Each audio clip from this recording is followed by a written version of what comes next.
Hello बच्चों, कैसे आप सभी? बढ़िया। ओके। तो बच्चों, हम लोग सीखने वाले हैं इस वीडियो में मोल कंसेप्ट के बारे में। तो बच्चों, आज हम लोग सीखेंगे इस वीडियो में कि मोल क्या होता है, इसका उपयोग कहाँ होता है, ठीक है, और इसकी परिभाषा क्या होते हैं, हर चीज़ हम लोग सीखने वाले हैं। तो चलिए देर न करते हुए वीडियो को स्टार्ट करते हैं। तो आप लोग कॉपी पेन लेकर तैयार हो गए होंगे। तो चलिए बच्चों, मेरी वीडियो देखने से पहले आप लोग कॉपी पेन जरूर ले लीजिए। जो मैं आपको समझा रहा हूँ, एक्सप्लेन कर रहा हूँ, आप उसको अपनी कॉपी में नोट डाउन कर लें, ठीक है। तो चलिए बच्चों, पहला हेडिंग डालिएगा आप अपनी कॉपी में, मोल। क्या डालेंगे? मोल। बच्चों, मोल को इंग्लिश में भी मोल कहते हैं और हिंदी में भी, ठीक है। मैं कोई भी बहुत कठिन भाषा में नहीं, बहुत एकदम आसान भाषा में आपको समझाने वाला हूँ कि मोल क्या होता है, ठीक है। चलिए लिखिए कि मोल पदार्थ के कणों जैसे परमाणु, अणु, आयन, इलेक्ट्रॉन व प्रोटॉन आदि या अन्य कण जो भी होते हैं, ठीक है, की मात्रा को प्रदर्शित करता है। तो मोल क्या करता है बच्चों? कणों की मात्रा को क्या करता है? प्रदर्शित करता है। अर्थात मोल एक यूनिट है, एक इकाई है जो क्या करता है? कणों की मात्रा को प्रदर्शित करता है, दिखाता है, ठीक है बच्चों। तो मैं आपको बता दूं कि मोल क्या है, बता दूं। तो बच्चों, मोल एक नंबर है, एक क्या है? नंबर है। अब वो नंबर कितना होता है वो मैं आपको आगे बताऊंगा। यहाँ पर आप समझ गए कि मोल क्या है। मोल एक नंबर है जो यूनिट के रूप में काम करती है, किसको दिखाने के लिए? कणों को। अब वो कण कुछ भी हो सकते हैं, इलेक्ट्रॉन हो सकते हैं, प्रोटॉन या अन्य कण या परमाणु या अणु या आयन, ठीक है बच्चों। तो अब हम लोग परिभाषा देखेंगे किसकी? मोल की। मोल की परिभाषा, मोल की परिभाषा। तो बच्चों, हम लोग परिभाषा को 3 आधार पर देखने वाले हैं, ठीक है। चलिए देखिए कैसे। पहला इसमें डालिएगा संख्या के आधार पर, ठीक है बच्चों, संख्या के आधार पर। इसमें देखिए बच्चों, संख्या के आधार पर हम लोग क्या करेंगे कि जो ये मोल होता है ये किस संख्या को दिखाता है, हम लोग वही सीखने वाले हैं। जैसे बच्चों कि आप लोग जानते हैं कि एक दर्जन का मतलब क्या होता है? 12 वस्तुएं। कोई भी वस्तु हो, अगर एक दर्जन कह रहे हैं तो उसका मतलब वो वस्तु कितनी होगी? 12। जैसे अगर हम एक जोड़ी की बात करें तो एक जोड़ी मतलब होता है 2। कितना? 2। वो वस्तु कुछ भी हो सकता है, ठीक है। तो उसी प्रकार से जो एक मोल होता है बच्चों, जो एक मोल होता है ये दिखाता किसको है? किस नंबर को? ये बहुत बड़ा नंबर होता है। वो नंबर क्या है देखिए बच्चों, 6.023 इंटू 10⁻23 कण। बच्चों, ये कण कुछ भी हो सकते हैं, इलेक्ट्रॉन, प्रोटॉन या अणु, परमाणु या अन्य कण जो भी होते हैं उसको हम लोग कह सकते हैं, ठीक है। तो बच्चों को पता चला कि जो मोल है वो एक बहुत बड़े नंबर को दिखाता है। अभी देख सकते हैं ना कि 6.023 इंटू 10⁻23 कण को क्या करता है? रिप्रेजेंट करता है। कौन? मोल, ठीक है बच्चों। बच्चों को देखिए एक चीज़ आप ध्यान दीजिएगा कि कहीं कहीं आपको ये नंबर जो थोड़ा चेंज मिल सकता है। वो कितना हो सकता है कि 6.022 भी हो सकता है, ठीक है। तो आपको घबराना नहीं है, दोनों सही है, ठीक है। चलिए बच्चों, अब देखिए जो मोल संख्या है इसको हम लोग दिखाते हैं n0 से। किससे? n0 से। और यही n0 जो होता है वो अवगाद्रो संख्या के बराबर होता है। बच्चों, ये अवगाद्रो संख्या क्या है मैं आपको आगे बताऊंगा, ठीक है। तो आप समझ गए कि जो मोल होता है संख्या वो किससे दिखाते हैं उसको हम लोग? n0 से। और ये n0 किसके बराबर होता है? अवगाद्रो संख्या के बराबर होता है, ठीक है बच्चों। हो गया यहाँ तक?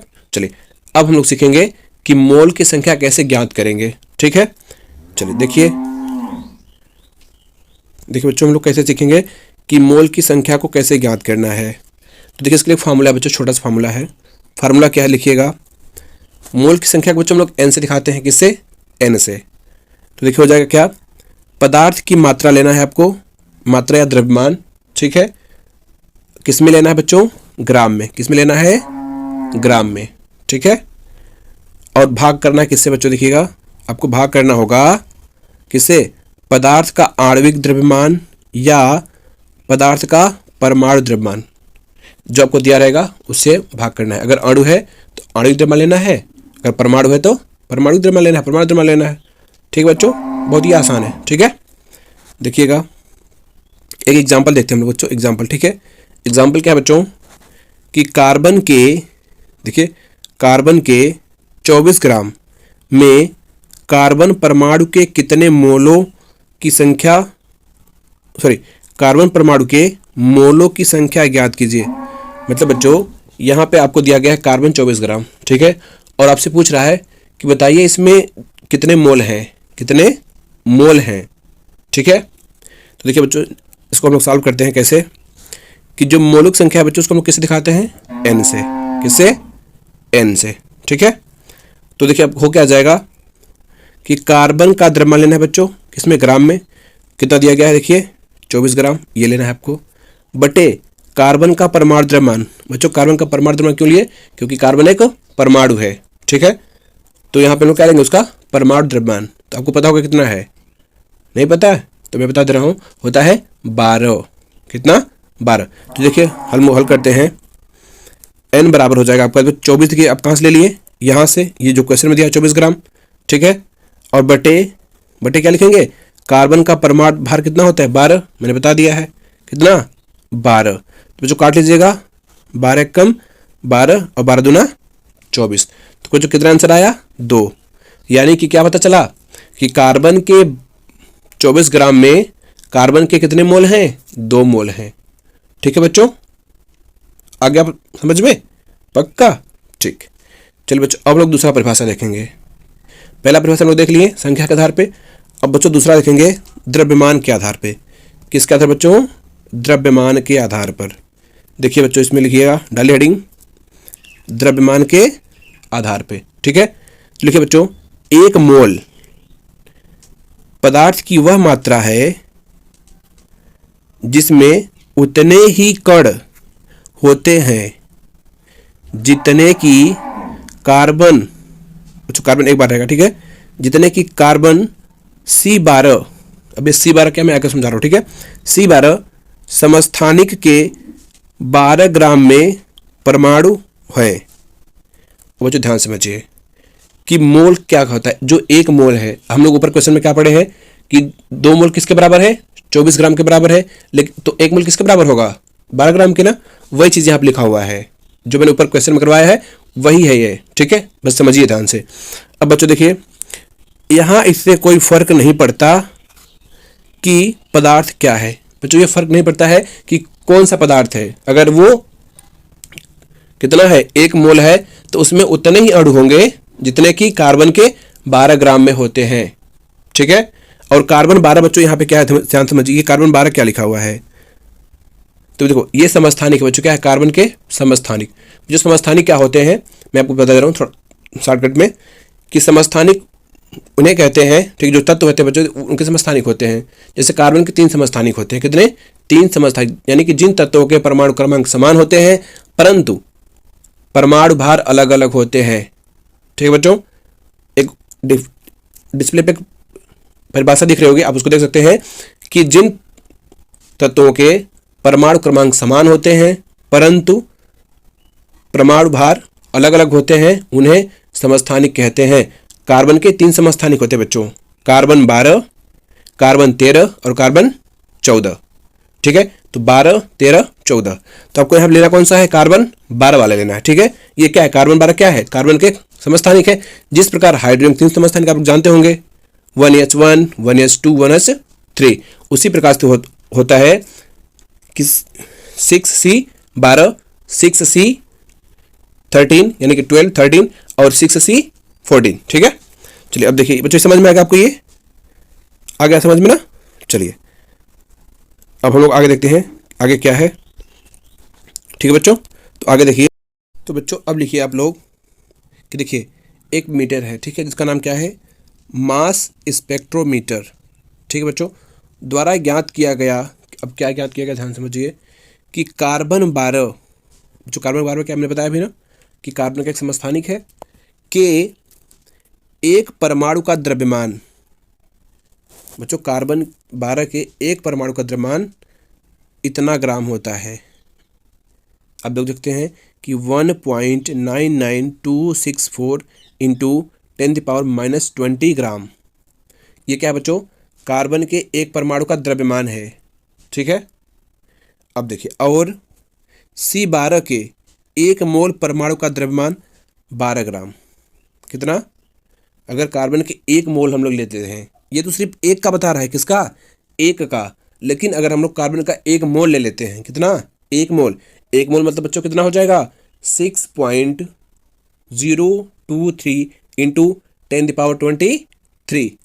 अगर उतना लेते हैं तो वो किसके बराबर होगा, 12 ग्राम के। ठीक है बच्चों, अतः इससे 1 मोल उपस्थित परमाणु की संख्या। अब देखिए बच्चों, अगर हम लोग कहें कि बताइए 12 ग्राम में कितने मोल होंगे, सॉरी कितने अणु होंगे, मोल के कितने वो होंगे। ठीक है, तो देखिए कैसे निकालेंगे इसको हम लोग। तो जो अतः इससे 1 मोल में उपस्थित परमाणु की संख्या, अगर बच्चों एक परमाणु का द्रव्यमान इतना दिया हुआ है और कार्बन 12 के 1 मोल परमाणु का द्रव्यमान इतना दिया हुआ है, तो उसमें कितने परमाणु हैं। अब परमाणु पूछ रहा है संख्या, तो कैसे निकालेंगे। देखिए बच्चों कि सूत्र देखिए इसका, n बराबर, बच्चों n क्या है, मोलों की संख्या। n बराबर 1 मोल का भार। 1 मोल का भार बच्चों कितना है, ये है आपका, सॉरी यहाँ पे है, ये क्या है 1 मोल का भार बटे 1 परमाणु का भार। बच्चों 1 परमाणु का भार कितना निकाला गया है, मास स्पेक्ट्रोमीटर से इतना ना, बस आपको यही करना था। देखिए 12 बटे 1.99264 इंटू 10⁻23। बच्चों जब इसको हल किया गया तो कितना निकल के आया, देखिए n बराबर आपका आ गया, n बराबर कितना आ गया 6.023 इंटू 10⁻23 परमाणु प्रति मोल। क्या गया बच्चों, देखिए ये आ गया हल करने पर। ठीक है, यानी कि कार्बन के 1 मोल में कितने परमाणु हैं, यही हैं 6.023 इंटू 10⁻23 परमाणु। ठीक है बच्चों, चलिए पता चलेगा आपको ना ये क्या है। अब बच्चों यही जो है यही अवोगाद्रो संख्या के बराबर होता है।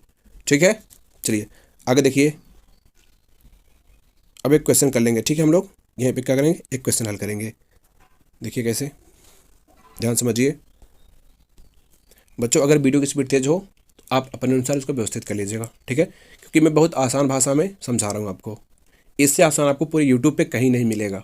ठीक है, तो देखिए अब एक क्वेश्चन लेते हैं हम लोग। ठीक है, थोड़ा यहाँ देख लेते हैं कि मोलों की संख्या क्या होती है, कि कैसे निकालते हैं। तो कणों की संख्या क्या हो जाएगा, कणों की संख्या अगर पूछ लिया इतने कण है आपके पास तो बताइए कितने मोल होंगे उसमें, तो आप कैसे बताएंगे कि कणों की संख्या लिखना है आपको ऊपर और भाग क्या करना है अवोगाद्रो संख्या। और अवोगाद्रो संख्या क्या है वही बताए हमको। ठीक है, तो यही है अवोगाद्रो संख्या n0। ठीक है बच्चों, और यही क्या है आपका, बताइए इसको हम लोग क्या कहते हैं, n0 क्या है, मोल। ठीक है ना, 1 मोल बराबर इतना होता है। चलिए अब बच्चों एक क्वेश्चन देख लीजिए कि कार्बन के 1000 कार्बन परमाणुओं में मोलों की संख्या ज्ञात कीजिए। बच्चों देखिए क्वेश्चन क्या कह रहा है कि आपके पास कार्बन के 1000 परमाणु हैं। कितने परमाणु हैं, 1000। तो बताइए उसमें कितने मोल होंगे। आपको यहाँ पे परमाणु दिया हुआ है, मोल निकालना है। तो देखिए बच्चों कैसे करेंगे, ये जो फॉर्मूला मैंने बताया ऊपर ना, यही फॉर्मूला यूज़ करेंगे हम लोग। ठीक है, देखिए मोलों की संख्या n बराबर कार्बन परमाणु की संख्या जो दिया ऊपर रखेंगे बटे Na क्या है, मोल। ठीक है, 1 मोल कि 1 मोल बराबर कितना होता है, यही Na, जो कि हम लोग अवोगाद्रो संख्या के बराबर कहते हैं। ठीक है, तो निकाल देखिए n बराबर 1000 बटे 6.023 इंटू 10⁻23। ठीक है बच्चों, तो हल कर लीजिए इसको। अब मोल में आएगा, जो भी आंसर किस में आएगा, मोल में। तो बच्चों हल करने के बाद ये आएगा 1.66 इंटू 10⁻21 मोल। तो बच्चों यहाँ पे क्या समझ में आया आपको, बताइए समझ में आ गया, कमेंट बॉक्स में तो लिखिए। चलिए देखिए कार्बन के 1000 कार्बन परमाणु में मोल संख्या कितनी आ गई, ये। ठीक बच्चों, समझ में आ गया आपको। चलिए आगे देखिए, तो 2 परिभाषा हो गई आपके पास, एक द्रव्यमान पे आधारित और दूसरा पहला जो था वो था संख्या के आधार पे, दूसरा द्रव्यमान के आधार पे, और तीसरा बच्चों आयतन के आधार पर देखेंगे। ठीक है, आयतन के आधार पे। तो चलिए देखिए बच्चों तीसरा, देखिए बच्चों तीसरा लिखिए आयतन के आधार या आयतन पर आधारित परिभाषा। अब आयतन में कितना होगा, अगर हम आयतन की बात करेंगे कि 1 मोल में गैस के कितने आयतन आएंगे उसको देखने वाले हैं। ठीक है, तो देखिए बच्चों यदि किसी गैसीय पदार्थ गैसीय होना चाहिए, ठीक है ना, जैसे O2, N2, H2 बच्चों ये गैस है, ठीक है। आदि गैस के 1 मोल में उपस्थित आयतन कितनी होती है? 22.4 लीटर। मतलब बच्चों क्या हुआ यहाँ पे कि अगर कोई गैस लेते हैं हम लोग, ठीक है, चाहे वो N2 हो, O2 हो, H2 या फिर अदर गैसेस हो, अगर हम लोग कितना लेते हैं? 1 मोल लेते हैं। कितना लेते हैं? 1 मोल। तो उसका आयतन कितना होगा बच्चों? वो आयतन होगा आपका 22.4 लीटर, ठीक है बच्चों। तो 1 मोल गैस का आयतन कितना हो जाएगा? 22.4 लीटर, ठीक है बच्चों। चलिए देखिए, अतः मोलों की संख्या n बराबर, तो बच्चों यहाँ फार्मूला क्या बनेगा कि मोलों की संख्या n बराबर गैस का आयतन लीटर में बटे 22.4। ठीक बच्चों, समझ में आ गया? पक्का? चलिए, क्यों बहुत आसान तरीके से मैं समझा रहा हूँ ना? अच्छा लग रहा है? तुरंत कमेंट कीजिए। कर दिए? चलिए अब देखिए एग्जाम्पल समझते हैं बच्चों कि एग्जाम्पल कैसे निकालेंगे हम लोग, कैसे देखेंगे, ठीक है। एक क्वेश्चन देख बच्चों, मैं हर क्वेश्चन जो पे पढ़ा रहा हूँ उसका एक एक एग्जाम्पल करवा रहा हूँ, ठीक है, ताकि आपको कंसेप्ट क्लियर हो जाए, ठीक है। देखिए एक गैस दी हुई है कि 44.8 लीटर N2 गैस में मोलों की संख्या ज्ञात कीजिए। देखिए कितना आसान सा क्वेश्चन है ना, कि आपको दिया हुआ है कि 44.8 लीटर गैस है, ठीक है। अब आपको निकालना क्या है कि बताइए उसमें कितने मोल हैं, कितने मोल हैं, सॉरी मोलों की संख्या पूछ रहा है, मोलों की संख्या। तो देखिए बच्चों कैसे निकालेंगे, अब थोड़ा ऊपर ले रहा हूँ, ठीक है, समझा रहा हूँ आपको। देखिए बच्चों ये क्या हो जाएगा, हल करिए इसको, सॉल्व बराबर कर लीजिएगा कि मोलों की संख्या निकालना है ना बच्चों। मोलों की संख्या किससे दिखाते हैं? n से, तो आप यहाँ पे n लिख सकते हैं, कोई दिक्कत नहीं, ठीक है। N2 बच्चों क्या है? नाइट्रोजन गैस जो दिया हुआ क्वेश्चन में। गैस का आयतन किस में बच्चों लेना है? लीटर में। आयतन किस में लेना है? लीटर में। ध्यान रखना है आपको, आयतन किस में लेना है? लीटर में, ठीक है ना। जैसे वहाँ पे आप भार लेते किस में? ग्राम में, यहाँ कैसे किस में लेंगे? लीटर में, बटे 22.4। बस हो गया, इतना आसान है। मोल बहुत ही आसान है बच्चों, ठीक है, बस आपको समझ में आना चाहिए। तो जो n बराबर, n क्या है? मोलों की संख्या। ये 44.8 क्या है? ये जो दिया हुआ है गैस का आयतन, गैस का आयतन, ठीक है। अपान या बटे में क्या लिखेंगे? 22.4 लीटर। ये क्या है बच्चों? 1 मोल गैस का आयतन है, ठीक है बच्चों। ये होता कहाँ पे है? ये नॉर्मल, ये NTP पर होता है, ठीक है बच्चों, NTP। अब ये बच्चों NTP क्या है? NTP होता है नॉर्मल टेम्परेचर एंड प्रेशर, यानी कि सामान्य ताप दाब पर, ठीक है। टेम्परेचर और प्रेशर कितना होना चाहिए? समान होना चाहिए। NTP पर कितना होता है? 22.4 लीटर, ठीक है बच्चों। कभी कभी ऐसा होता है कि टेम्परेचर या प्रेशर बढ़ने से गैस का आयतन कम ज़्यादा हो जाता है, तो इसको हम लोग कहाँ पे लेते हैं? NTP पर लेते हैं, ठीक है ना। NTP क्या है बच्चों? नॉर्मल टेम्परेचर एंड प्रेशर, ठीक है, सामान्य ताप दाब।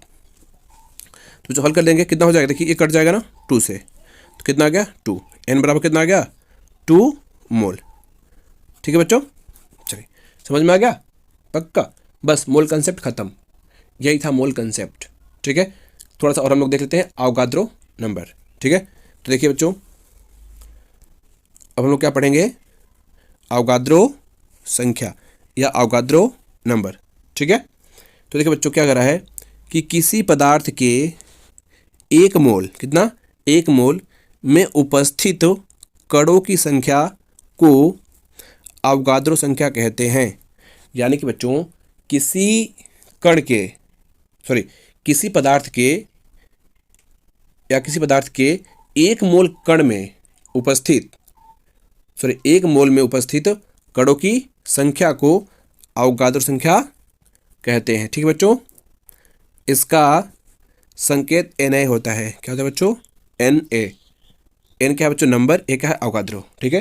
तो अवोगाद्रो नंबर मतलब अवोगाद्रो संख्या, तथा अवोगाद्रो संख्या का मान 6.022 इंटू 10⁻23 बच्चों 22 या 23 होता है, ठीक है। तो आपको घबराना नहीं है कि सर ऊपर 23 बता रहे थे या 23 बता रहे हैं, 22 बता रहे हैं, तो ऐसा नहीं, दोनों का मतलब एक ही है, ठीक है। चलिए आगे देखिए, अतः किसी पदार्थ के 1 मोल कणों में या कणों जैसे परमाणु, अणु, आयन या अन्य कण की संख्या हमेशा अवोगाद्रो संख्या के बराबर होती है। बच्चों यहाँ से क्या निष्कर्ष निकला कि किसी भी पदार्थ के एक मोल की संख्या जो होती है वो किसके बराबर होती है बच्चों? अवोगाद्रो संख्या के बराबर होती है। तो बच्चों हम लोग यहाँ पे क्या सीखे हैं कि किसी भी पदार्थ के एक मोल की संख्या या एक मोल में उपस्थित कणों की संख्या किसके बराबर होती है? अवोगाद्रो संख्या के बराबर। ठीक है बच्चों, चलिए यहाँ नीचे देखिए थोड़ा सा। देखिए ये क्या लिखा हुआ है कि एक मोल Na परमाणु किसकी बात कर रहा है? यहाँ पे सोडियम परमाणु की बात कर रहा है, ठीक है ना, सोडियम धातु के परमाणु की। कितना होगा? 6.022 इंटू 10⁻23 परमाणु। उसी प्रकार से एक मोल CO2 का अणु ले लीजिए। क्या लीजिए? CO2 का अणु ले लीजिए। तो उसमें कितने अणु होंगे? किसके? CO2 के। वो भी इतने ही होंगे। चाहे किसी का भी आप अणु लेंगे, अगर एक मोल लेंगे तो उसमें कितने अणु पाएंगे? इतने। ठीक है, आप किसी के परमाणु ले लेंगे एक मोल, तो किसी का भी, सोडियम के अलावा आप किसी का भी परमाणु ले लीजिए, कितना? एक मोल, उसमें कितने परमाणु होंगे? इतने। ठीक है बच्चों, तो यही था मोल कंसेप्ट और अवोगाद्रो संख्या। तो बच्चों यह वीडियो आपको कैसी लगी कमेंट करके जरूर बताएं। वीडियो को लाइक करें, शेयर करें। बच्चों अगर आप चैनल पर नए हो तो चैनल को सब्सक्राइब करके बेल आइकन प्रेस कर लें। मिलते हैं नेक्स्ट वीडियो में, तब तक के लिए बाय बाय, टेक केयर।